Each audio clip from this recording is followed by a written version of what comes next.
মুখ্যমন্ত্ৰীৰ আত্মনিৰ্ভৰশীল অসম অভিযান।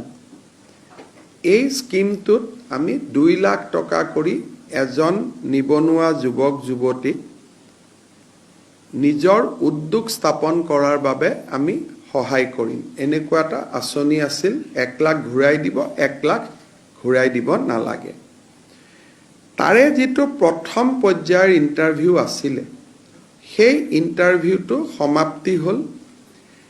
এতিয়া 1:2 অৰ্থাৎ প্ৰথম বছৰ আমি 30,000 লোকক যুৱক যুৱতীক এই সহায়টো কৰিম আৰু তাৰ পিছত আমি আৰু 70,000 ল'ৰা ছোৱালীক কৰিম দ্বিতীয় পৰ্যায়ত।